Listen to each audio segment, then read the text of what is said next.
السلام علیکم۔ کیس کے ناول پہ آپ سب کو ویلکم۔ ایک خوبصورت ناول پیش کر رہے ہیں جس کا نام ہے دل میں جاگے ہیں سویرے۔ ناول کی رائٹر ہیں آسیہ رضاکی۔ چلیے چلتے ہیں ناول کی جانب۔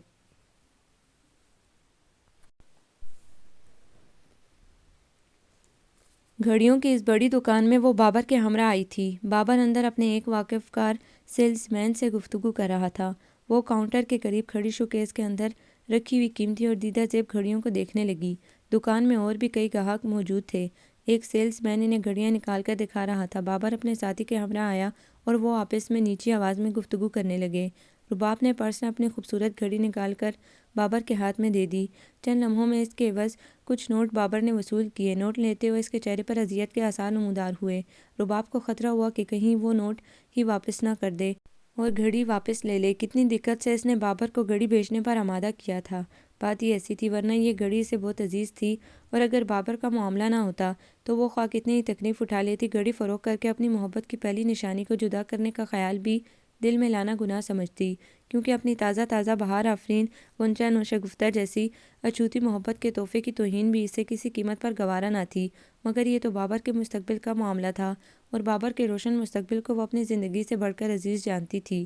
بابر کو گھڑی فروخت کرنے پر اس لیے اعتراض تھا کہ وہ اس کا پہلا تحفہ تھا جو رباب کو بحیثیت منگیتر اس نے بڑے شوق اور ارمان سے جب وہ BA میں اچھی پوزیشن لے کر پاس ہوئی لا کر دیا تھا۔ بابر کو رباب سے مدد لینے میں تعامل تھا، اس کی خودداری پر ذرا بنا کی توہین مردانگی کے وقار کو ٹھیس لگنے کا اندیشہ پیدا ہونے لگا تھا۔ رباب نے بڑے اصرار اور بے حد کوشش سے اس کے دل سے ان خیالات کو نکالا اور اس وعدے پر کہ جو ہی حالات بہتر ہوئے بابر اس کے عوض دوسری گھڑی لا دے گا، اور یہ ایک طرح کا قرض ہے جو اسے ادا کرنا ہوگا۔ بابر رضامند تو ہو گیا، مگر ہر لمحہ ایسا لگتا تھا جسے وہ اقرار کر کے پچھتا رہا ہے اور ابھی اپنا ارادہ تبدیل کر دے گا۔ اسی لیے رباب اس کے ساتھ ہی آئی تھی۔ اس دکان کے سیلز مین سے بابر کی پرانی شناسائی تھی، اور یہ بات بابر ہی سے اسے معلوم ہوئی تھی کہ یہاں سیکنڈ ہینڈ گھڑیوں کی خرید و فروخت بھی ہوتی ہے۔ بابر تعصب کے عالم میں کھڑا تھا کہ رباب نے اس کا ہاتھ تھام لیا اور باہر چلنے کا اشارہ کیا۔ اسی وقت اسے اپنے عقب سے ایک شناسا آواز سنائی دی۔ ہیلو رباب، یہاں کیا کر رہی ہو؟ کوئی گھڑی پسند نہیں آئی؟ آواز سلمیٰ کی تھی۔ سلمیٰ رباب کے ساتھ کالج میں پڑھتی تھی اور گو ان کی خاص دوستی نہیں تھی، لیکن کافی ربط ضبط تھا۔ رباب کے سیانہ چہرہ لیے بابر کو وہیں چھوڑ کر سلمیٰ کی جانب مڑ گئی۔ سلمیٰ کے ساتھ اس کے ڈیڈی بھی تھے۔ تعارف کے بعد سلمیٰ نے نہایت اصرار سے اسے شام کو اپنی سالگرہ پارٹی میں مدعو کیا۔ رباب نے انکار کرنا چاہا، مگر سلمیٰ ہمیشہ کی ضدی۔ دکان سے باہر نکل کر اس نے بابر کو سلمیٰ کی دعوت کا بتایا۔ بابر نے کہا ضرور جانا۔ ارے وہ بہت دولت مند ہے اور کافی ایڈوانس بھی۔ نہ بابا، میں تو نہیں جاؤں گی۔ تم کیا کسی سے کم ہو؟ بابر نے پیار سے کہا۔ میں خود تم کو چھوڑ آؤں گا، بابا کی فکر نہ کرو، میں ان سے اجازت دلوا دوں گا کس وقت جانا ہے۔ رباب کو اپنی گھڑی کی جدائی نے اچانک دھکا پہنچایا۔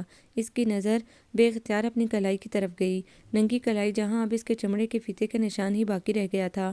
5 بجے، اس نے رندی ہوئی آواز میں کہا۔ بابر نے وعدہ کیا کہ وہ کسی دوست کا اسکوٹر مانگ لائے گا۔ رباب سمجھ رہی تھی کہ بابر اس کا دل بہلانے کی کوشش کر رہا ہے، ورنہ وہ سلمیٰ کے ہاں جانے پر اس قدر اصرار نہ کرتا۔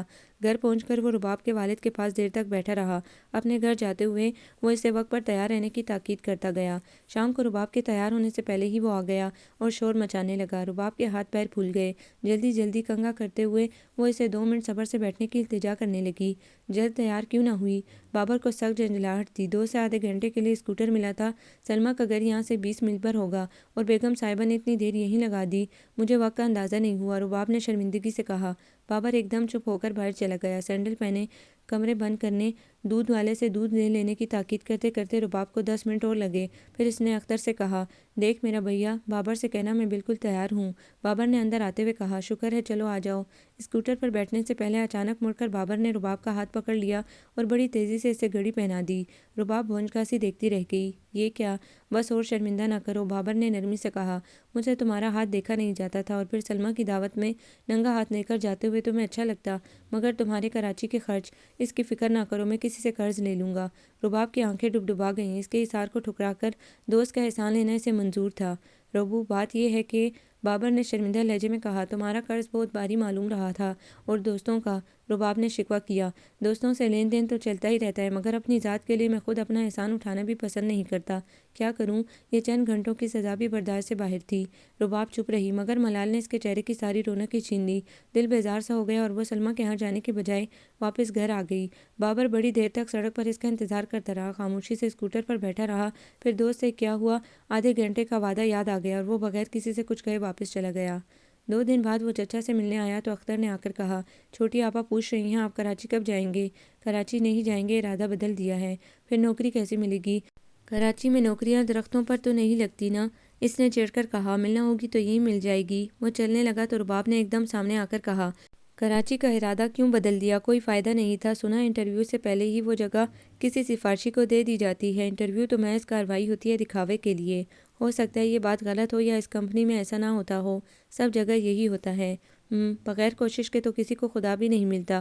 بابر نے ہاتھ بڑھا کر اسے ہٹایا اور باہر نکل گیا۔ رباب اداس ہو گئی، بھلا یہ بھی کوئی برا ماننے کی بات ہے؟ مہینوں سے بیکار پھر رہے تھے، خدا خدا کر کے ایک کمپنی سے انٹرویو کال آئی تھی تو اس وقت ہاتھ خالی تھے۔ گھڑی بیچنے کے لیے میں نے اتنی منت خوشامد کی تھی، آخر 1000 بک کے بعد مان بھی گئے تو شام کو واپس لا کر دے دی، جیسے اس گھڑی میں میری جان رکھی تھی کہ گھڑی کے بغیر میں مری جا رہی تھی یا میرا اپنا وقت نکلا جا رہا تھا۔ بیکار کی خودداری، دوست کا احسان منظور مگر کسی نے احسان کر کے بھی نہ دیا ہوگا جو کراچی کا ارادہ بدل گیا۔ کاش میں لڑکا ہوتی تو دنیا کو دکھا دیتی کہ کس طرح کوشش کی جاتی ہے اور کس طرح منزل حاصل کی جاتی ہے۔ چچا ابا بیچارے کب سے بیکار ہیں، چچی الگ سارا زیور بیچ کر بابر کی تعلیم اور گھر کے خرچ میں ختم کر چکی، اوپر کے کمرے کرائے پر اٹھا دیے، دال روٹی کا خرچ بمشکل پورا ہو رہا ہے، نادیہ کی شادی بھی ہونی ہے، مگر یہ حضرت خودداری پر اکڑ رہے ہیں۔ ادھر رباب کے والد رباب کی شادی کر کے جلد فرض سے سبکدوش ہونا چاہتے تھے، مگر جب تک بابر کو نوکری نہ ملے شادی کا نام لینا بھی مناسب نہیں تھا۔ ان کے اپنے حالات کچھ بہتر نہیں تھے، ایک چھوٹی سی دکان تھی جس میں دنیا بھر کا سامان بھرا رہتا، غنیمت ہے ملازم بھی ایماندار تھا، ضرورت بھر کی رقم روز آ جاتی تھی، مگر بس وہ پیٹ بھرنے کی حد تک ضرورت پوری کرتی تھی۔ اختر، انور کی تعلیم، ملازم کی تنخواہ، گھر کا سارا خرچ، رباب کفایت کر کے عاجز آ جاتی، مگر ضرورتیں پرانے اسپرنگ کی طرح بڑھ رہی تھی اور آمدنی بیٹھک میں رکھے بوسیدہ صوفے کی مانند زمین سے لگتی جا رہی تھی۔ نہ جانے کیسے اس کی امی تمام خرچ پورا کر کے کچھ نہ کچھ بچا لیتی تھیں۔ جب سے ان کا انتقال ہوا رباب نے گھر کا انتظام سنبھالا، ہر چیز میں بے رونقی اور بے برکتی بڑھتی جاتی تھی۔ ادھر ابا تھے کہ ان کی زبان کے چٹخارے کی طلب بڑھ رہی تھی، گوشت نہ ہو تو کھانے کا مزہ نہ آتا، دال ہو تو چٹپٹی، سبزی ہو تو تر بتر، چٹنی کے بغیر نوالا نہ توڑتے۔ انور اختر کی فرمائشیں بھی طویل ہوتی جا رہی تھی، کلاس کے لڑکوں کے لباس، جوتے اور نئے نئے کھلونوں کا ذکر، مقابلے کی خواہش۔ رباب دعا مانگتی کہ جلد سے جلد بابر کو نوکری ملے تو دونوں گھروں کے مسائل حل ہوں، مگر بابر کو شاید اتنی ضرورت نہیں تھی، نہ ہی جلدی تھی۔ پچھلی گلی کے اشفاق صاحب کو ٹیوٹر کی ضرورت تھی، اتفاق سے رباب کے سامنے ذکر ہوا اور وہ یہ ذمہ داری اٹھانے پر تیار ہو گئی۔ غنیمت ہے ابا نے اعتراض نہیں کیا۔ اشفاق صاحب کے دونوں بچے میٹرک میں تھے اور بہت کن ذہن، ان کو پڑھانے میں چھٹی کا دودھ یاد آ گیا، مگر وہ کوشش کرتی رہی۔ اشفاق صاحب اس کی محنت دیکھ کر بہت ممنون ہوئے، ان کے بدشوق بچوں کو کسی ماسٹر نے اتنے شوق اور لگن سے نہیں پڑھایا تھا۔ بابر نے سنا تو آیا مگر کچھ کہہ نہ سکا۔ رباب کو اتنا اندازہ ہو گیا کہ یہ ملازمت اس کو پسند نہیں، مگر نہ اس نے کچھ کہا نہ رباب نے صفائی پیش کی۔ ایک روز سڑک پر سلمیٰ پھر مل گئی، شکوہ کرنے لگی کہ اس روز دعوت میں وہ نہیں آئی۔ رباب نے بہانہ کر ڈالا، سلمیٰ نے اگلے دن کے لیے وعدہ لے لیا۔ رباب نے بھی سوچا بیچاری اتنے خلوص سے بلا رہی ہے، جانے میں حرج بھی کیا ہے، امیر ہیں تو ہوا کریں، ایڈوانس ہیں تو اس کا کیا بگاڑ لیں گے۔ غرض دل کو تسلی دے کر اس نے خود کو بہلا لیا، حالانکہ وہ سلمیٰ کے ساتھ اتنے تعلقات بڑھانا نہیں چاہتی تھی۔ کالج کے زمانے میں ہی وہ اس کے رنگ ڈھنگ دیکھ چکی تھی، نہ جانے کتنے تو کزنز تھے جن سے اس کے رومانس چل رہے تھے، ایک منگیتر بھی تھا جو جرمنی میں تعلیم حاصل کر رہا تھا اور خدا جانے کیسی تعلیم حاصل کر رہا تھا کہ ہر ہفتے ایک نئی گرل فرینڈ کے ساتھ تصویر کھنچوا کر سلمیٰ کو بھیجتا تھا اور وہ بڑے فخر سے کالج میں دکھاتی پھرتی۔ سلمیٰ کا کہنا تھا گرل فرینڈز تو محض مشغلے کے طور پر اس نے تفریحاً رکھی ہوئی ہیں، ورنہ اس دیدہ دلیری سے وہ سلمیٰ کو ان کی تصاویر نہ بھیجتا۔ آخر کار اسے واپس آنا ہے، یہاں اس کے والد ہیں جو اس ملک میں اپنی کئی عدد ملیں سنبھالے بیٹے کی واپسی کے منتظر ہیں اور ایک محدود رقم جرمنی اس کی تعلیم کے لیے بھیجتے ہیں۔ جب تک وہ واپس نہیں آتا اپنے باپ کی بنائی ہوئی بے اندازہ دولت کا مالک نہیں ہو سکتا، یہ اس کے باپ کی شرط بھی ہے اور خواہش بھی۔ ہر روز نئی نئی کاریں سلمیٰ کو لینے کے لیے آتی تھیں، ہر روز مختلف صورتوں کے ڈرائیور۔ سلمیٰ خوش مزاج اور یار باش لڑکی تھی، خوب ہنستی، خوب ہنساتی اور اپنی پسندیدہ لڑکیوں کو خوش رکھنے کی ہر تدبیر کرتی۔ رباب کو قریب کرنے کی بھی اس نے بہت کوشش کی، مگر رباب اپنی کم مائگی کے احساس اور طبقات کے فاصلے کو برقرار رکھتے ہوئے اس سے دور دور ہی رہی، لیکن اکثر وہ سب کے پاس بیٹھ کر ہنسی مذاق میں مصروف ہو جاتی۔ کالج میں خاص لڑکیاں سلمیٰ کی توجہ کا مرکز تھی۔ وہ کہتی تھی، میں بہت نفاست پسند ہوں اور قدرے منفرد مزاج بھی۔ اگر کسی لڑکے لڑکی میں کوئی خصوصیت ہوتی ہے تو وہ مجھے اپنی جانب ضرور کھینچتی ہے اور میں اس کی طرف کھینچی جاتی ہوں۔ پہلے خود اس کی گرویدہ ہوتی ہوں، بعد میں اسے اپنا پرستار بنا لیتی ہوں۔ میرے تمام دوستوں میں کوئی نہ کوئی خصوصیت ہوتی ہے، اور یہ تھا بھی صحیح۔ رباب مجھے معصوم حسن اور شیریں آواز کی بنا پر پسند ہے، مگر یہ شاید مجھے پسند نہیں کرتی۔ اب تک نہ تو میری گرویدہ ہوئی، نہ حوصلہ افزائی کرتی ہے۔ رباب اپنی تعریف پر جیم گئی تھی۔ پھر کسی نے سلمیٰ سے کہا تھا، اگر تمہیں خصوصیات ہی پسند ہیں تو کریمہ تمہارے دوستوں میں شامل کیوں نہیں؟ وہ اس قدر ذہین اور غضب کی مقررہ ہے۔ توبہ کرو، تم نے سنا نہیں؟ میں نفاست پسند ہوں اور سب سے پہلے صورت دیکھتی ہوں۔ بدصورت چہروں سے مجھے نفرت ہے، مگر وہ بہت ذہین اور تیز ہے۔ خاص الخاص مشہور ہستی، گونجتی ہوئی تقریر۔ اس کی تقریر سے پہلے اس کے دانت مجھے ڈراتے ہیں، لگتا ہے ابھی کاٹنے کو دوڑے گی۔ سلمیٰ بہت حسین نہیں تھی، مگر بدصورت بھی نہیں تھی۔ اس کے دوستوں میں کوئی اور خصوصیت ہو نہ ہو، لڑکیاں سب خوبصورت اور اسمارٹ تھیں، اسی لیے اسے بدصورت چہرے پسند نہیں تھے، خواہ کیسی خصوصیت کے حامل ہوں۔ اسے اپنے دوستوں کی ہر خواہش پورے کرنے کا شوق تھا، اور بہت سی لڑکیاں اس سے مالی فوائد بھی حاصل کر چکی تھیں، مگر رباب اپنی حد سے کبھی آگے نہ بڑھی۔ جب سے اس کی منگنی کا باقاعدہ اعلان ہوا تھا، وہ اور بھی خاموش رہنے لگی تھی۔ وہ صرف اپنے گھر آ کر مطمئن ہوتی تھی۔ کالج میں اسے تنہائی کا احساس بھی زیادہ ہوتا، اور تنہائی کی کمی کا بھی۔ گھر میں سکون تھا اور بابر کی یاد، جو دن میں 2 چکر بھی کر لیتا تھا، مگر پھر بھی اس کا خیال ہر وقت چھایا رہتا۔ اس کا جی چاہتا کاش چچی چچا بھی ساتھ رہتے ہوتے تو کتنا اچھا ہوتا۔ ہر وقت بابر نظر کے سامنے رہتا۔ بابر بھی یہی چاہتا تھا کہ سب ساتھ رہیں، تاکہ ایک لمحے کی بھی دوری نہ ہو، مگر وہ اپنے والدین کو رضامند نہ کر سکتا تھا۔ رباب اور بابر بچپن ہی سے منسوب تھے، ان کی تمنائیں ایک تھیں، خواہشات ایک۔ اعلان تو اب رباب کے BA کرنے کے بعد ہوا تھا، مگر بغیر اعلان کے بھی وہ ایک دوسرے کے لیے خود کو وقف کیے بیٹھے تھے، بغیر کسی کے بتائے ہی انہیں یقین تھا کہ وہ ایک دوسرے کے لیے بنے ہیں۔ رباب اگر ساز تھی تو اس کے تار بابر کی زندگی سے بنائے گئے تھے۔ جب بابر کو کوئی خوشی ہوتی، ساز خود بخود مسرت کی دھن بکھیرتا۔ رباب کے ہونٹوں پر مسکراہٹ دیکھ کر بابر کا دل خوشی سے سرشار ہو جاتا۔ بغیر کسی اظہار کے دونوں کو ایک دوسرے پر اعتماد تھا کہ وہ ایک دوسرے کی خواہش کے خلاف کچھ سوچنا بھی گناہ سمجھتے۔ مستقبل کی مسرتیں ان کی منتظر تھیں، مگر سلمیٰ کے ہاں پارٹی تھی۔ سلمیٰ نے بتایا نہیں تھا کہ وہ اور لوگ بھی ہوں گے، وہاں تو کافی لوگ جمع تھے۔ رباب چلی تو گئی، مگر سخت پریشان اور گھبرائی ہوئی تھی۔ اگر اسے معلوم ہوتا کہ سلمیٰ کے دوست بھی ہوں گے تو وہ معذرت کر لیتی۔ سلمیٰ ستاروں کے کام کی میکسی پہنے ہوئے ادھر ادھر پھر رہی تھی، مسرور، خوش باش اور بے فکر۔ کھانے پینے کی بے شمار چیزیں میزوں پر تھیں، اور لوگ چلتے پھرتے پلیٹیں ہاتھ میں لیے ہوئے قہقہے لگا رہے تھے اور کھا پی رہے تھے۔ ادھر آؤ یار، میں تمہیں دکھاؤں بیوٹی کسے کہتے ہیں۔ کہتی ہوئی اور ہنستی ہوئی سلمیٰ بالکل رباب کے سامنے آ کر کھڑی ہو گئی۔ رباب نے سر پٹا کر نظریں اٹھائیں تو سلمیٰ کے ساتھ ایک نوجوان کو دیکھا۔ سلمیٰ کے میرے عزیز دوست رباب کے الفاظ سے وہ اور بھی گھبرا گئی۔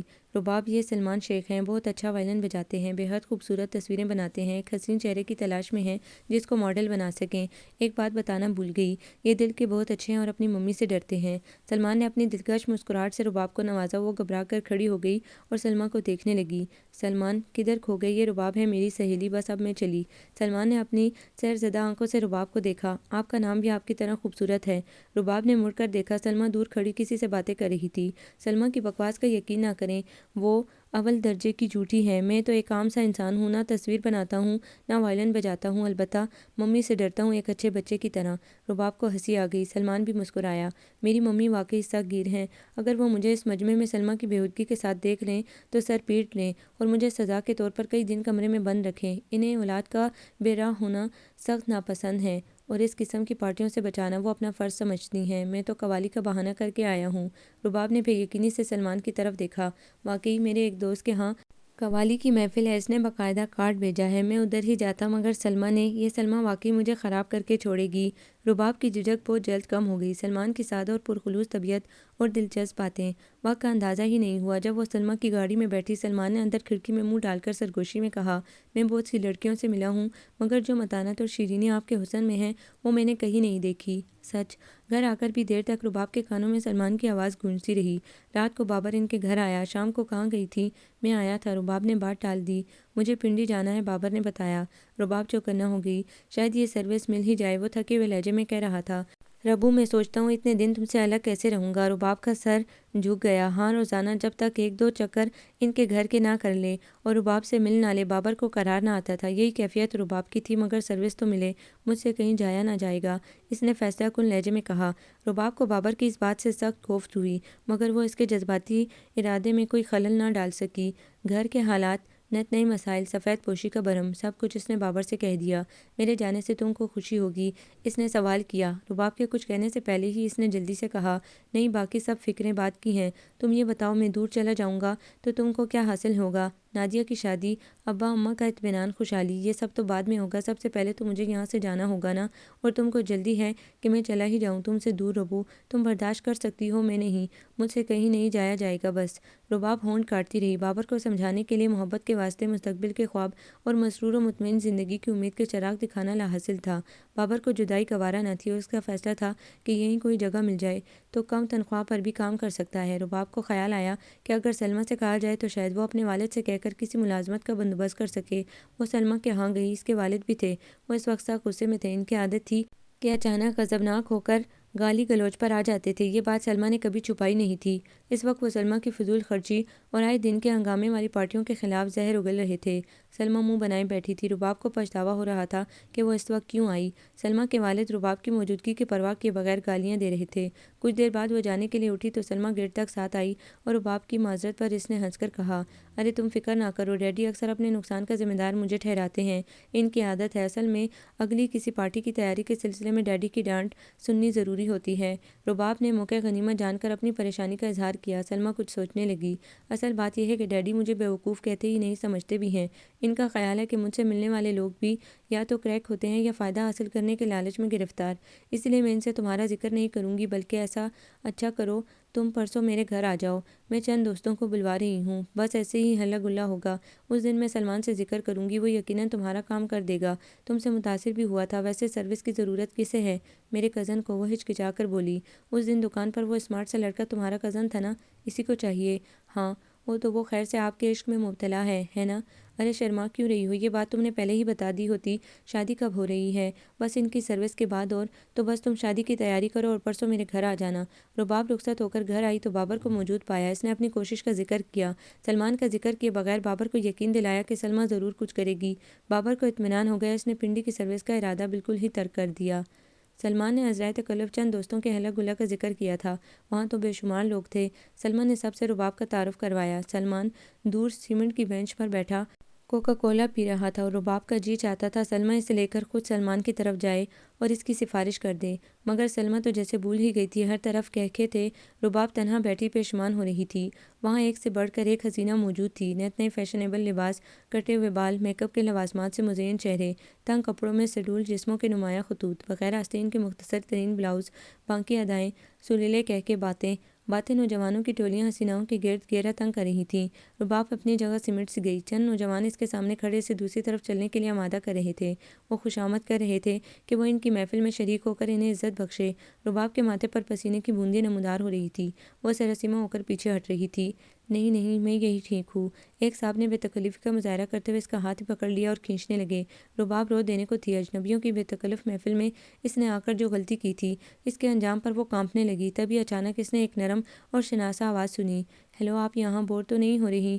یہ سلمان تھا۔ رباب نے نظر اٹھا کر دیکھا۔ سلمان کے آتے ہی اوباش نوجوانوں کی بھیڑ اچانک چھٹ گئی، جیسے جبر کے بادلوں نے پسپا ہو کر نسیم خن کے لیے راستہ دے دیا۔ حبس کی کیفیت ختم ہو گئی۔ رباب کے چہرے سے تناؤ اور بے بسی کے آثار غائب ہو گئے۔ سلمان فرشتہ رحمت بن کر آیا تھا۔ میں نے دور سے دیکھا کہ آپ مشکل میں گرفتار ہیں، وہ کہہ رہا تھا، بس میں خود کو روک نہ سکا۔ یہاں یہی ہوتا ہے، دور رہنے اور تنہا بیٹھنے والے کو چین سے بیٹھنے نہیں دیا جاتا، اسی لیے میری ممی ایسی پارٹیوں کے خلاف ہیں، انہیں بے محابہ آزادی پسند نہیں۔ رباب رومال سے پسینہ پونچھنے لگی۔ اف اللہ، سلمان نہ ہوتا تو وہ ان کے درمیان پھنس جاتی۔ ابھی وہ سلمان سے کچھ کہہ بھی نہ پائی تھی کہ لڑکیوں کے خول نے سلمان کو گھیر لیا۔ وہ اسے زبردستی گھسیٹ کر لے گئیں۔ سلمان بے بسی سے گھسیٹتا ہوا چلا گیا۔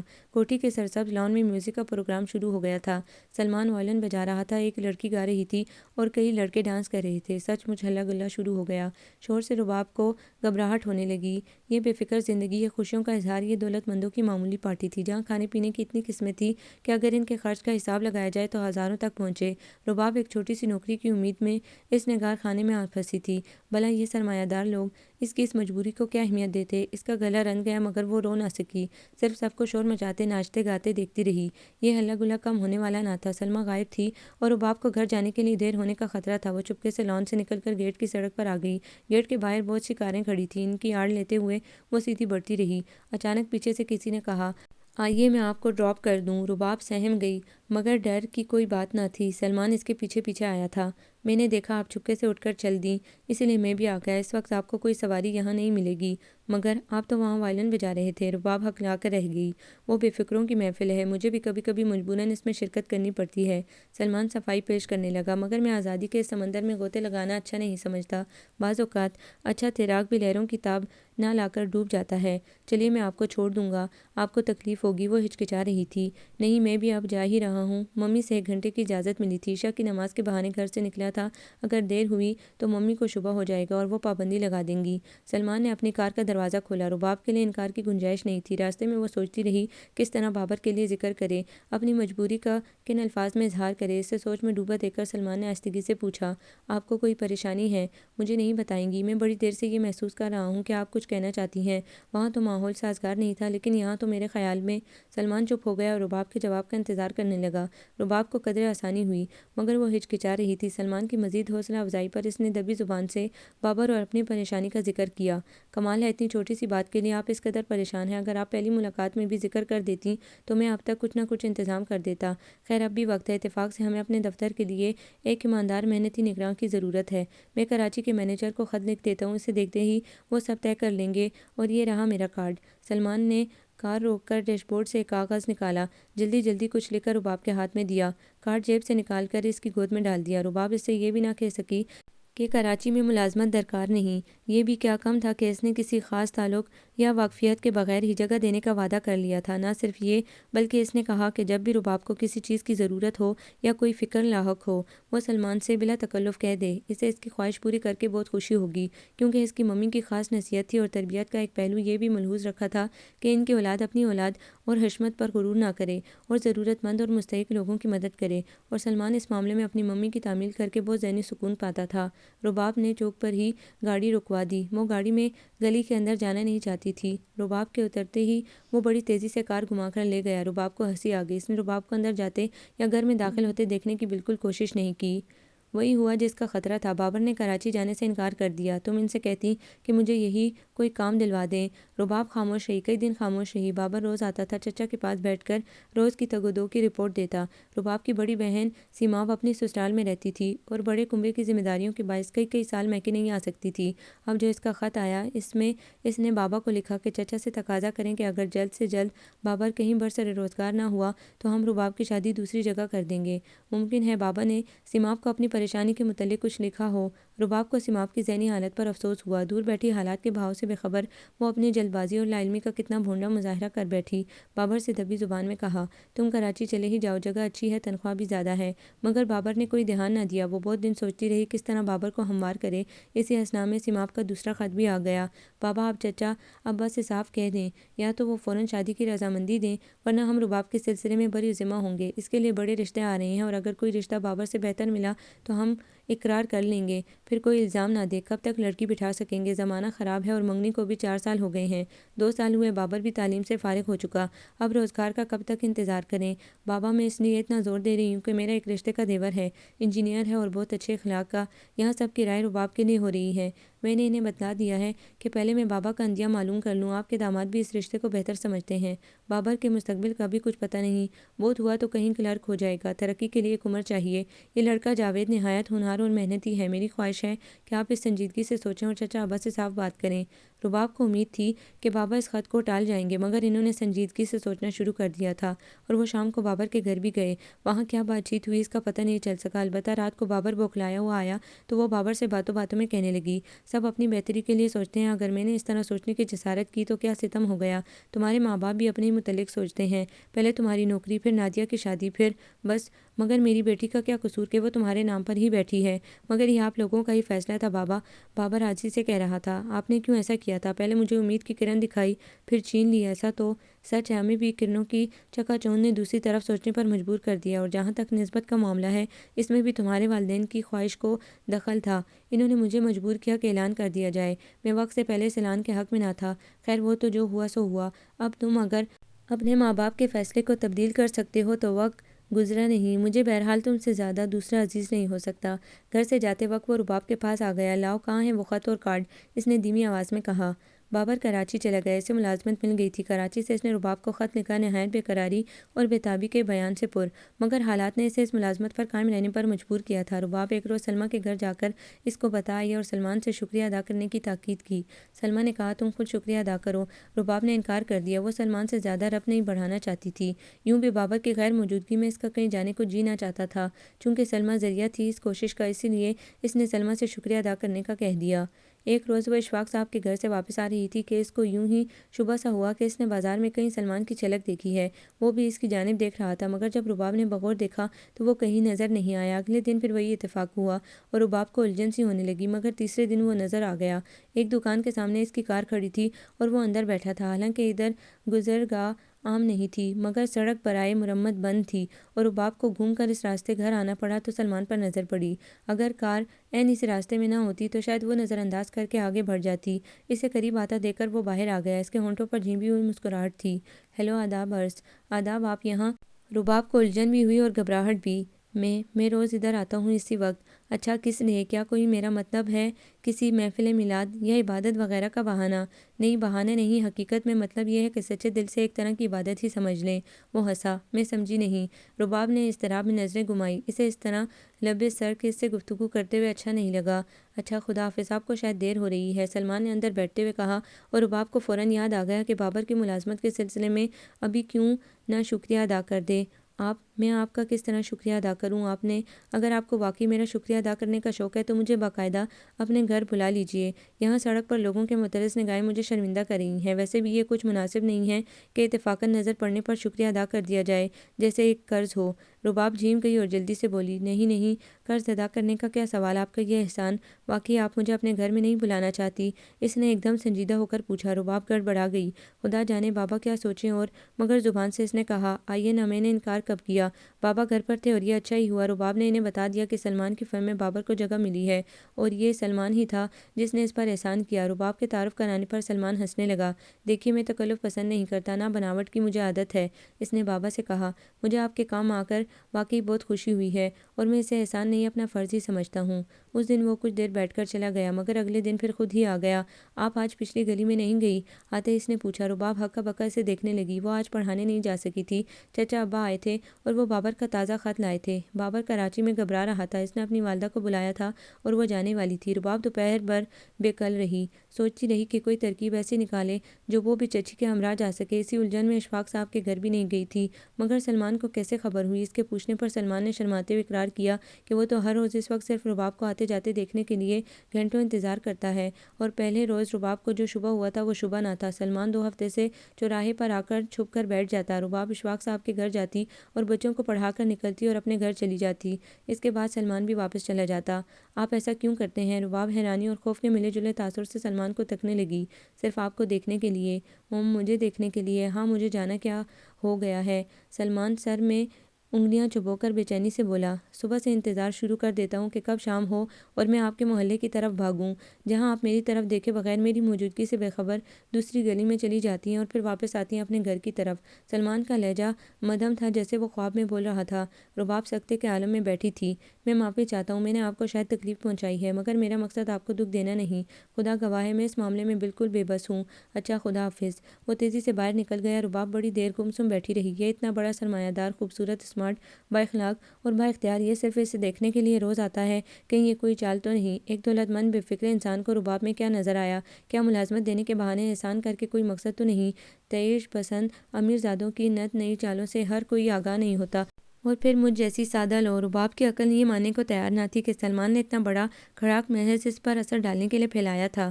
وہ معصومیت کا لبادہ پہنے، ماں کا فرمانبردار، مگر بہانوں سے دنیا کے میلے سے لطف اٹھانے والا سلمان اتنا سادہ نہیں۔ اگر وہ جال پھینک کر شکار پھنساتا ہے تو اسے رباب کے سوا اور کوئی لڑکی نہیں ملی۔ اسے یاد تھا پہلی بار سلمیٰ نے ہی ان کا تعارف کروایا تھا۔ چچی کراچی چلی گئی تھی۔ رباب تڑپ کر رہ گئی۔ وہ بابر کے لیے کوئی چیز بھی نہ بیچ سکی، نہ پیغام نہ سلام۔ پھر کئی دن گزر گئے، سیماب کا خط پھر آ گیا تھا۔ بابا اس خط کو لے کر چچا ابا کی طرف چلے گئے۔ اگلے دن اسے معلوم ہوا سیماب نے اپنا مطالبہ دہرایا تھا اور چچا ابا نے نادیہ کی شادی سے پہلے بابر کی شادی کا اقرار کر لیا تھا، مگر وہ چچی سے مشورے کے بغیر کوئی قدم نہیں اٹھا سکتے تھے۔ اب بابا کو کراچی کے خط کا انتظار تھا اور ایک روز صبح صبح ان کے گھر پر قیامت گزر گئی۔ محلے کے لوگوں نے آ کر بتایا ان کی دکان میں رات کو چوری ہو گئی۔ چور پچھلی دیوار میں نقب لگا کر داخل ہوئے تھے۔ 2 دن پہلے ہی رباب کے ابا نے اس میں نیا مال ڈالا تھا۔ وہ تو سن کر ہی آواز کھو بیٹھے۔ لوگوں نے ان کو سنبھالا، مگر نہ چوروں کا پتہ چلا، نہ مال ملا اور ان کا سب کچھ چھن گیا۔ دکان خالی تھی، دیوار میں نقب، مکان کی مرمت اور تھوڑا بہت مال ڈالنے کے لیے بھی پیسے کی ضرورت تھی، مگر ان کے پاس کچھ نہ تھا۔ رباب نے سیماب کو کل حال لکھ دیا، مگر وہ بابر کو کچھ نہ لکھ سکی۔ گھر میں فاقوں کی نوبت پہنچنے ہی والی تھی۔ ایسے وقت میں اشفاق صاحب فرشتہ رحمت بن کر آئے۔ انہوں نے زبردستی کچھ رقم دی تاکہ دکان خالی نہ رہے۔ رباب کے ابا نے ملازم کو نکال دیا اور خود بیٹھنے لگے۔ دال دلیے کا بندوبست تو ہو گیا تھا، مگر ان کے ذہن پر سخت اثر ہوا تھا۔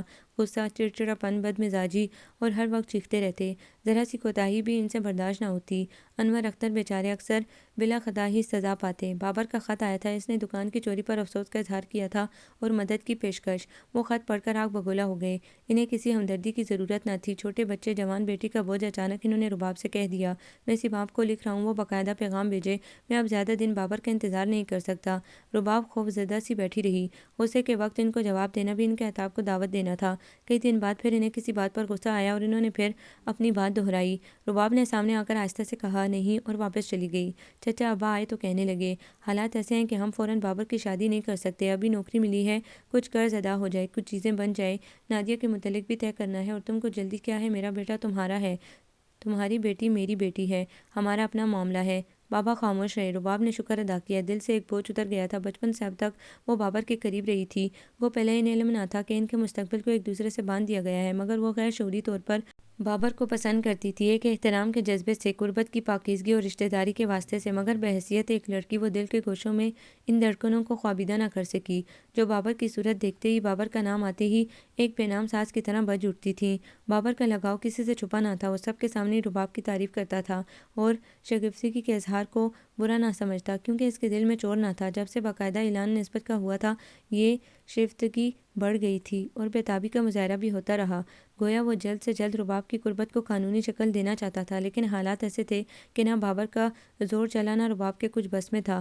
اس پر تلے سیماب کی سیماب صفت طبیعت۔ اچانک ایک دن بڑے ہی غصے اور برہمی سے لبریز سیماب کا خط آیا۔ رباب سے مایوس ہو کر اس کے سسرال والوں نے اس انجینئر لڑکے کی نسبت کہیں اور کر دی۔ اچھے لڑکوں کے لیے رشتوں کی کیا کمی، یہ تو آپ نے فیصلے میں اتنی دیر کر دی، ورنہ میں نے سب کچھ طے کر لیا تھا، صرف آپ کے خط کا انتظار تھا۔ رباب کی قسمت بدل جاتی، لیکن انسان تقدیر کے ہاتھوں پہ بس ہے۔ خط پڑھ کر رباب کے سینے سے بوجھ بالکل اتر گیا۔ آپا، تقدیر انسان کے تابع ہوتی ہے۔ رباب نے دل میں سیماب کو مخاطب کیا، میں اپنی قسمت خود بنا لوں گی، تم میری فکر نہ کرو۔ سلمان نے ڈرتے ڈرتے گھر میں قدم رکھا۔ رباب سامنے بیٹھی طوطے کو بولنا سکھا رہی تھی۔ میاں مٹھو، کہو بی بی جی سلام، میں تمہارا غلام۔ میاں مٹھو ادھر ہے، سلمان نے پکار کر کہا۔ رباب بجلی کی سی تیزی سے مڑی۔ آپ اجازت؟ میں دراصل آپ سے خوفزدہ ہوں۔ وہ ڈیوری پر کھڑے کھڑے سیمنے کی ایکٹنگ کر رہا تھا۔ اکھڑے ہوئے پلاسٹر والے کمرے میں وہ سیدھا صوفے پر بیٹھنے کا اشارہ کرتی ہوئی رباب دوسری کرسی پر بیٹھ گئی۔ وہ سخت شرمندہ تھی، اتنے دن میں گھر کی حالت اور بدتر ہو گئی تھی۔ سلمان نے دکان کی چوری کا سن کر افسوس کا اظہار کیا اور پوچھا کہ چوری کیسی ہوئی؟ بس قسمت، رباب نے مایوسی سے کہا، ہونی تھی۔ یاد رکھیے، قسمت انسان کے تابع ہے، انسان قسمت کے تابع نہیں۔ سلمان نے انگلی اٹھا کر کہا۔ رباب خوش ہو کر بولی، یہی میں بھی کہتی ہوں، مگر تدبیر چاہیے۔ سلمان نے عقل مندی سے کہا، اور آپ مجھے کچھ با تدبیر نظر نہیں آتی۔ بدقسمتی سے رباب نے منہ بنا لیا۔ میں چاہتی ہوں کہ تدبیر کروں، مگر کچھ بات نہیں بنتی۔ ایسے لوگ دوسروں کا فائدہ اور اپنا نقصان کر لیتے ہیں۔ سلمان کار کی چابی انگلیوں میں گھما رہا تھا۔ رباب سنجیدہ ہو گئی۔ میں نے کبھی اس طرح نہیں سوچا۔ اب سوچنے، ویسے ایک بات کہوں، اپنی عقل کی باگ اپنے ہاتھ میں ہی رکھیں، کسی پر بھروسہ نہ کریں۔ اچھا، رباب نے ہنس کر کہا، چائے پئیں گے آپ؟ نہیں، میں تم کو تکلیف دینا نہیں چاہتا، مجھے ہرگز کوئی تکلیف نہیں ہوگی۔ رباب کھڑی ہو گئی۔ تم جانتی ہو، سلمان نے کھڑے ہو کر کہا، میں چاہے کہیں بھی چائے پی لوں، کھانا کھا لوں، مگر مجھے کسی چیز کی طلب نہیں۔ دراصل مجھے صرف ایک چیز کی طلب ہے، وہ تمہارے پاس ہے، اس لیے چلا آتا ہوں۔ اگر تم کہو تو واپس چلا جاؤں۔ رباب کا دل دھڑکنے لگا، چہرے کا رنگ اڑ گیا۔ میں سمجھی نہیں، یہاں مجھے سکون ملتا ہے، میرا احساس کوئی ہوتا ہے کہ میں صرف ایک ملونر سرمایہ دار وائلن بجانے والا جھوٹے بہانے بنا کر مطلب نکالنے والا سلمان نہیں ہوں، بلکہ ایک انسان بھی ہوں، ایک مخلص دوست اور بے غرض ساتھی، کم از کم ایک ہستی ہے جو مجھے انسان سمجھ کر بات کرتی ہے، اور وہ ہستی تم ہو، جس نے پہلی بار میری قدر کی اور میرے ممی کے معاملے میں بددیانتی یا دغا بازی کے اوچھے ہتھ کنڈوں کو معلوم کر کے بھی بدظن نہیں ہوئی۔ بلکہ کہنا چاہیے کہ یہ حرکتیں جو میں اکثر کرتا ہوں اور سارے عالم میں بدنام ہوں، لیکن تم نے شاید جان بوجھ کر یا میرے کردار پر بھروسہ کر کے مجھے وہ ہمت عطا کی ہے جس کا میں ہمیشہ ممنون رہوں گا۔ رباب چپ کھڑی تھی۔ تم مجھے اپنے گھر سے تو نہیں نکالو گی نا؟ سلمہ نے اپنے گھر کے دروازے مجھ پر بند کر دیے ہیں۔ ارے! رباب پونچھا سی رہ گئی۔ کیوں؟ میں اس کے دوستوں سے مختلف ہوں نا؟ برا ہوں یا بھلا؟ کہہ نہیں سکتا۔ رباب اس کی سادگی پر ترس کھانے لگی۔ اتنا اچھا، مخلص اور ایماندار انسان رباب قسمت بنانا چاہتی تھی، مگر قدرت اس کو مٹانے پر تلی تھی۔ ایک روز بابا آئے تو ان کی طبیعت خراب تھی۔ شام تک حالت بگڑ گئی۔ اشفاق صاحب رباب کے گھر نہ آنے سے سمجھ گئے کہ کوئی بات ہے۔ خیریت دریافت کرنے آئے تو رباب کے والد کی حالت دیکھی ڈاکٹر کو بلا لائے۔ ڈاکٹر نے بتایا ان کے دائیں ہاتھ پر فالج کا سخت حملہ ہوا ہے۔ یہ ایک اور ستم ہوا۔ رباب بوکھلا گئی۔ چچا کے گھر انور کو دوڑایا، سیماب کو تار دلوایا۔ صبح تار کا جواب بھی آ گیا۔ سیماب بیمار تھی اور آنے سے معذور۔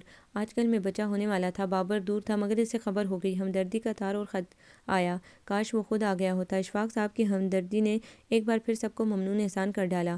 ایک روز بابا نے اسے اپنے پاس بٹھا کر کہا، دیکھ میری بچی، میری زندگی کا بھروسہ نہیں۔ میں چاہتا ہوں اپنے سامنے کوئی فیصلہ ہوتے دیکھ لوں۔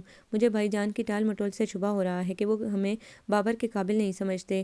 بابر کی ترقی ہو گئی ہے، وہ اتنے دن میں ایک بار بھی نہیں آیا، اور میرے سینے کا بوجھ ہے کہ بڑھتا جاتا ہے۔ سیماب نے کوشش کی تھی مگر میری عقل پر پتھر پڑ گئے تھے۔ مجھے بھی اس کمینے پر بھروسہ تھا، مگر یاد رکھنا وہ اپنی مرضی کے خلاف کچھ نہیں کرے گا، اور مجھے لگتا ہے کہ اس معاملے میں بھابھی کا نظریہ بدل گیا ہے۔ اب بتا مجھے کب تک موت و زندگی کے بیچ لٹکنا ہوگا؟ نہ پیٹ کا مسئلہ حل ہوتا نظر آتا ہے، نہ میری زندگی کا کوئی مقصد رہا۔ اب تو ہر وقت یہی خطرہ ہے کہ جانے کب یہ دھڑکن بند ہو جائے۔ رباب خاموش آنسو بہاتی رہی۔ وہ سمجھ رہی تھی بچہ نہ تھی۔ بابا کی حالت غیر یقینی تھی۔ چھوٹے بھائیوں کا ساتھ سوائے خدا کی ذات کے کوئی مددگار نہیں۔ اشفاق صاحب بیچارے کب تک مدد کریں گے اور کیوں کریں گے؟ وہ ان کے بچوں کی ٹیوٹر تھی، بس یہی تھا نا۔ یہ کوئی مضبوط بندھن نہیں تھا، اور وہ بھی کب تک ان کے احسان اٹھائے گی؟ سیماب نہیں آئی مگر اس کے شوہر آ گئے۔ گھر کی حالت دیکھ کر متاثر ہوئے۔ وہ خود ایک بڑے کنبے کے کفیل تھے، مستقل، نہ تو ان کی مدد کر سکتے تھے نہ اپنے ساتھ رکھ سکتے تھے۔ جاتے وقت بہت تسلی دلاسے دیتے رہے۔ رباب نے ان سے کہا، بھائی جان آپ پاپا کو سمجھا دیجئے، وہ فکر نہ کریں، حالات ہمیشہ ایسے نہیں رہیں گے، سب ٹھیک ہو جائے گا۔ رات کو بابا نے آہستگی سے کہا، سیماب جو کہتی ہے غلط نہیں ہے، میں نے یہ غلطی کی۔ خیر منیر میاں بھی کہتے تھے اب رباب کا فرض ادا ہو جانے چاہیے۔ پھر کچھ دیر بعد بولے، تو نے ہی بھیجا ہے اسے؟ وہ تو یہی کہتا تھا کہ میں نہیں جاؤں گا، بلا سے بے روزگار رہتا، ہمارا تو ہوتا۔ اب تو دور ہو گیا۔ سچ کہا بابا نے، اسی نے بابر کو بھیجا ہے، مگر کس کے لیے؟ بابر کے مستقبل کے لیے، فکروں سے نجات کے لیے، خوشیوں کی تمنا کے لیے، تمناؤں کی تکمیل کے لیے۔ کیا اس نے غلطی کی؟ اب جو سلمان آیا تو رباب کی آنکھیں جل تل تھیں۔ ان بھیگی بھیگی پلکوں پر شبنم کے موتی عجیب بہار دکھا رہے تھے۔ میں نے کوئی آنکھ اتنی خوبصورت نہیں دیکھی جو آنسوں سے دھل کر اس قدر حسین ہو جائے، سلمان نے کہا۔ رباب کو اس کی تعریف پسند نہیں آئی۔ اس نے جھلا کر کہا، خدا کے لیے آپ بابر کو یہاں بلوا لیں، ہماری ساری پریشانیاں ختم ہو جائیں گی۔ سلمان کی سمجھ میں اتنی سی بات بھی نہ آ سکی۔ اگر بابر خواہش ظاہر کرے تو میں اسے یہاں بلوا لوں گا، میرے لیے کوئی فرق نہیں پڑتا، لیکن وہ خود درخواست دے تو بہتر ہے۔ رباب نے بے قراری کے عالم میں بابر کو لکھا کہ وہ فوراً آ کر سلمان سے ملے۔ بابر کا جواب آنے سے پہلے ہی بابا نے ایک اور زخم لگایا۔ رباب کے تیر لگا تھا مگر وہ تڑپ نہ سکی۔ بابا نے رات بھر کا وقفہ سوچنے کے لیے دیا تھا۔ اشفاق صاحب نے رباب سے شادی کی درخواست کی تھی۔ ان کی بیوی کے انتقال کو کئی سال ہو گئے تھے۔ بوڑھی ماں بھی لبِ گور تھیں۔ بچوں کا کوئی پرسانِ حال نہ تھا۔ بابا کو یہ رشتہ ہر لحاظ سے پسند تھا، ایک شہر، ایک محلہ اور سب کے ساتھ رہنے کا موقع۔ رباب رات بھر جاگتی رہی اور سوچتی رہی، بابا بابر سے نا امید کیوں ہو گئے؟ ان کا اپنا خون، اپنا خاندان، وہ بے وفا نہیں ہے، وہ کسی کو بھولا بھی نہیں۔ بابر سے تغافل کی امید بھی الزام ہے، مگر آخر اسے ہوا کیا؟ وہ آتا کیوں نہیں؟ شاید دفتر سے اجازت نہ ملی ہو، بابا کا خیال صحیح ہو، چچا ابا کا ارادہ بدل گیا ہو۔ نادیہ آئی تھی اور بڑے فخری انداز میں بابر کے بھیجے ہوئے تحائف کا ذکر کر رہی تھی۔ ان کے گھر کی حالت بہتر ہوتی جا رہی تھی اور خود رباب لوٹتی جا رہی تھی۔ لوٹنے والا ڈاکو کوئی غیر نہیں، اس کا اپنا بابر تھا، مگر وہ یہ تسلیم کرنے کو تیار نہ تھی کہ بابر اس کی بربادی کا ذمہ دار ہے۔ اسے بابر سے محبت تھی، اس کی ذات پر اعتماد تھا، بچپن سے ہی وہ اس کی پرستار تھی۔ صرف قربت کے واسطے سے یہ تعلق اتنا گہرا نہیں ہو سکتا۔ قدرت ان کے دلوں میں تشریف فرما ہو کر ان کی وابستگی کو گہرے سے گہرا کر رہی تھی۔ نہیں، بابر کے سوا وہ کسی کے متعلق سوچ بھی نہیں سکتی۔ بابا کے سوال پر اس نے صاف طور پر کہہ دیا، وہ سوچ بھی نہیں سکتی۔ کجا فیصلہ؟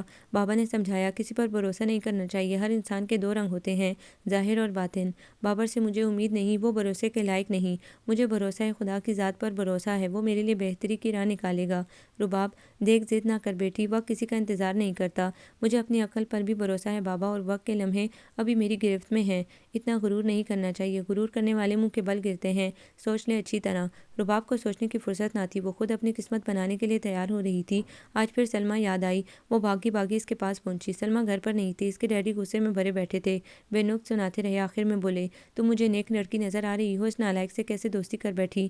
بیٹی اپنے گھر بیٹھو، سلمیٰ ہرافہ ہے، اس سے بچو۔ کار لے کر چلی گئی۔ مجھے میٹنگ میں جانا ہے، اب میں بیٹھا اس کی جان کو رو رہا ہوں، آپ دوسری کار میں چلے جائیں۔ رباب نے مشورہ دیا، کیوں؟ جب میری کار موجود ہے تو میں دوسری میں کیوں جاؤں؟ مگر وہ تو سلمیٰ لے گئی ہے اور آپ کو دیر ہو رہی ہے۔ ہاں، اس نالائق کی وجہ سے۔ آج اس کی خبر لوں گا، ہڈی توڑ دوں گا، لنگڑی ہو کر بستر پر پڑی رہے گی۔ بس یہ علاج ہے اس کی آوارہ گردی کا۔ وہ سخت بنائے ہوئے تھے۔ صاحب، آپ کی گاڑی تو گراج میں کھڑی ہے، بی بی تو اپنے کار لے گئی ہے، نوکر نے اطلاع دی۔ اچھا، او ہو بھئی۔ وہ کھڑے ہو کر رباب سے مخاطب ہوئے، وہ نالائق لڑکی آئے تو اسے میری طرف سے پیار دینا ہے، کمینی۔ رباب کو ہنسی آ گئی۔ وہ گیٹ سے نکل رہی تھی اور سلمان اندر داخل ہو رہا تھا۔ ارے، خوشی کے مارے اس کے دانت نکل آئے۔ زہی قسمت، زہی نصیب، آج جو مانگتا وہ ملتا۔ کہاں جا رہی ہو؟ آؤ میں چھوڑ دوں۔ یہاں کیوں آئی تھی؟ رباب کے دل پر بوجھ تھا، اس کا ایک حد تک ذمہ دار سلمان بھی تھا۔ رباب کو وہ ایک دم چچورا نظر آیا۔ ابھی 2 منٹ پیشتر سلمیٰ کے والد نے اسے مسکرانے پر مجبور کر دیا، اب وہ پھر حالت کے ہاتھوں گیند کی طرح لڑکنے والی ہستی نظر آ رہی تھی۔ وہ سوچ رہی تھی، شاید سلمان وہ نہیں جو نظر آتا ہے، ممکن ہے یہ بناوٹ ہو۔ آؤ، کیا سوچ رہی ہو؟ وہ بڑی اپنائیت سے کہہ رہا تھا۔ جی نہیں شکریہ، وہ بے رخی سے بولی، میں چلی جاؤں گی، مجھے تمہارے کام آ کر خوشی ہوتی ہے، میں تمہیں چھوڑ آؤں گا۔ ذرا سا کام کہا تھا، وہ کیا اپنے؟ رباب تنک مزاجی سے بولی، کیا نقصان تھا آپ کا؟ دیکھو، یہ دفتری معاملات ہے اور اصول کی بات ہر طرح اچھی ہوتی ہے، وہ سمجھانے کے انداز میں کہہ رہا تھا۔ وہاں بہت کام ہے اور جلد کوئی ذمہ دار محنتی شخص ملنے کی امید نہیں، اسی لیے میں چاہتا تھا کہ وہ صاحب خود درخواست دیں تو ضابطے کی کارروائی ہو۔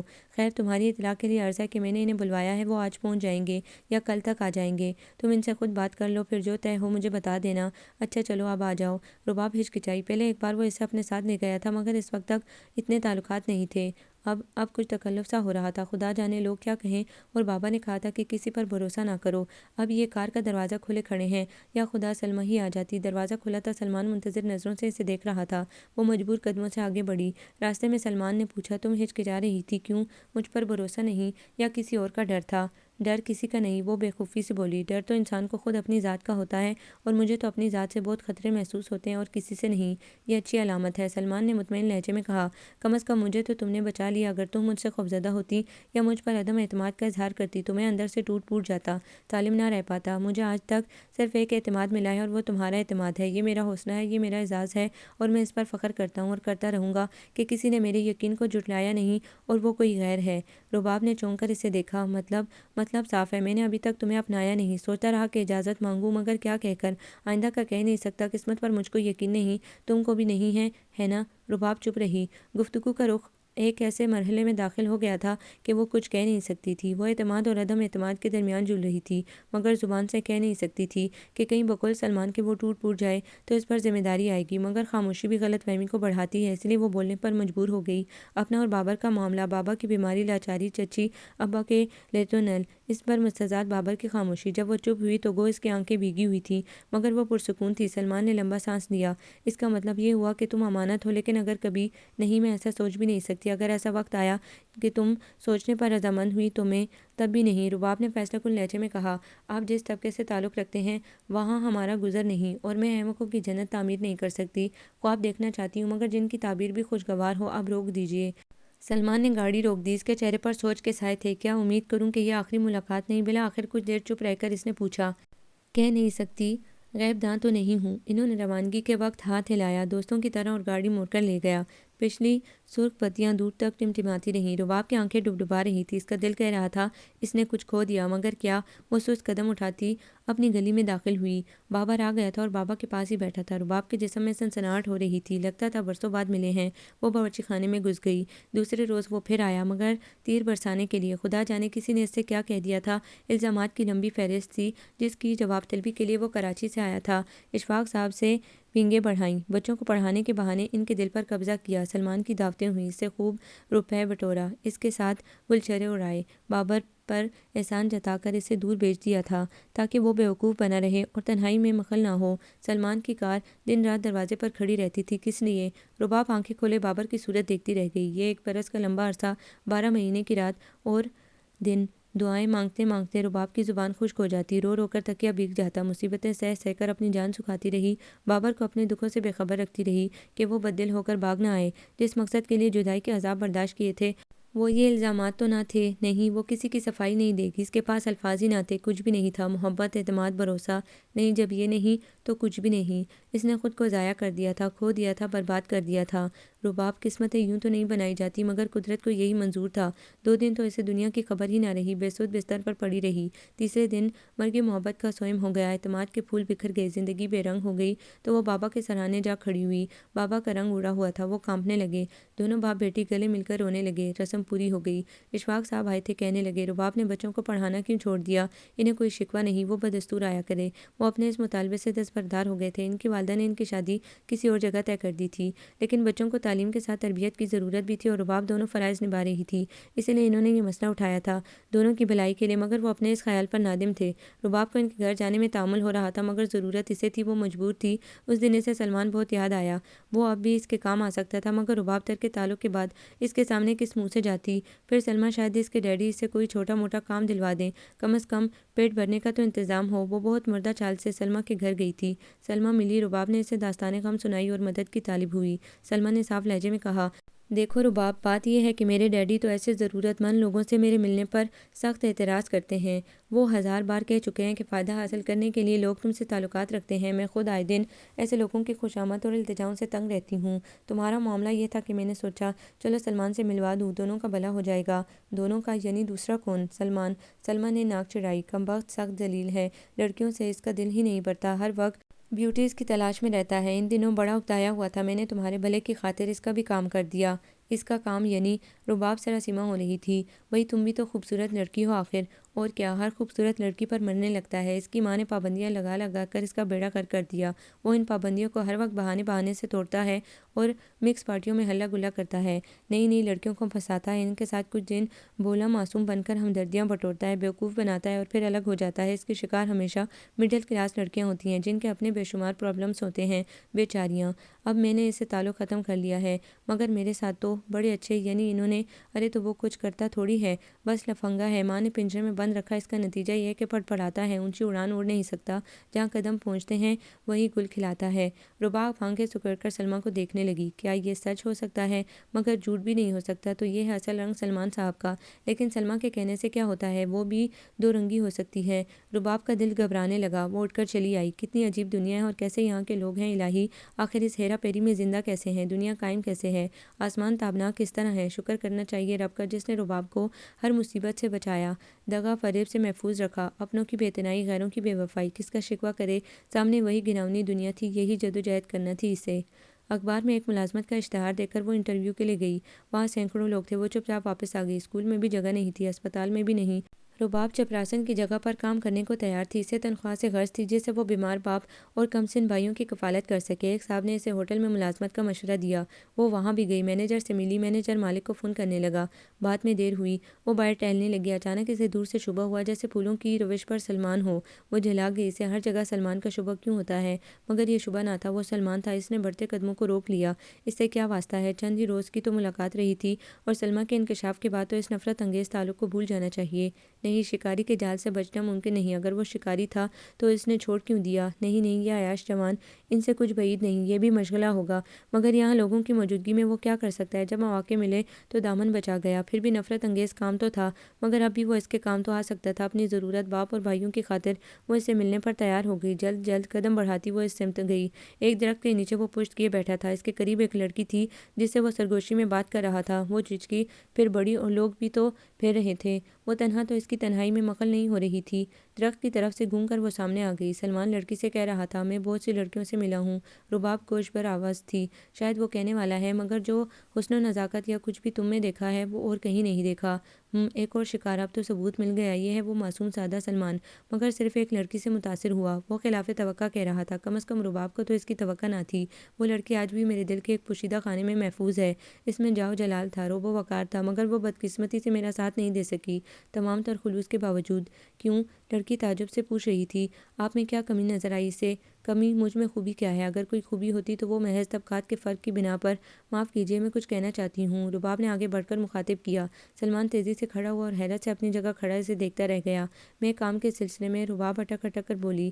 آپ نے کہا تھا کہ کیا کام ہے؟ وہ بھی کم سراسیمہ نہ تھا۔ مجھے سروس کی ضرورت ہے، رباب نے اپنی ہوٹل آمد اور مینیجر سے گفتگو دہرائی۔